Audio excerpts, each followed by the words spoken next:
guys, naglalaba po ako. Sina Nanay Agnes, ang inyong Nanay Agnes, naglalaba po. Dahil lumakas po yung tubig namin. Bagong linis po yung tangke namin. Hindi po kasi nawasan yung tubig namin guys eh. Bali, pero magkakaroon din daw po kami ng nawasa dito.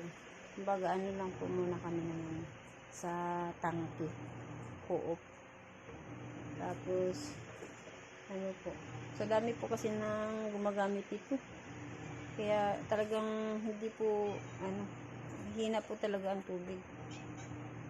Yung sa gabi, malakas naman po siya. Kaya, ayan.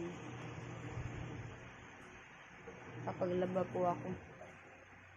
Itong washing po namin ito, guys, may istorya po ito eh. Hindi po siya basta lang binili namin dahil gusto namin. Hindi po. Dahil po sa yung Nanay Agnes ay may arthritis. May arthritis po kasi ako. Pag gumawak po ako ng pisnit o brush o pisnit. Pisnit, bitaw. Pisnit, bitaw. Brush, ganun. Hindi po ako makakatapos agad dahil maya-maya pag unting pahid lang, manhid na po kamay ko.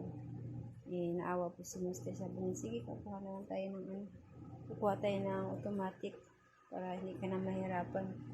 Dahil siya rin po yun nahihirapan dahil pag wala po siyang pasok, ayun, sinasalo po niya yung paglalaba, siya po yung nagsasabon, tapos ako na rin po yung nag-aanlaw. Kasi pag umawak po ako ng yun nga, pisnit, namamanhid po agad. Grabe, matinding pamamanhid po ba? Tapos sa awa ng Diyos ngayon, wala na po siya. Kasi ininuman ko po siya ng B-complex. Maganda po pala sa pampaganda ng daloy at ng dugo natin, yung B-complex po.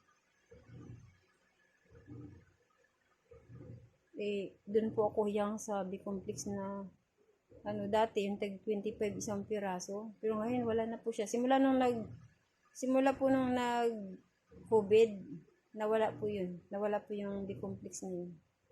Out of stock. Hanggang ngayon, hindi ko na po bali yung isang po, yung tag 18. Yun ang pinagtsagaan ko kung inumin. Hanggang sa may natuklasan ako, yung Parix naman, yung pinakamurang B-complex. Parix. Tag 5 piso na po ang isa.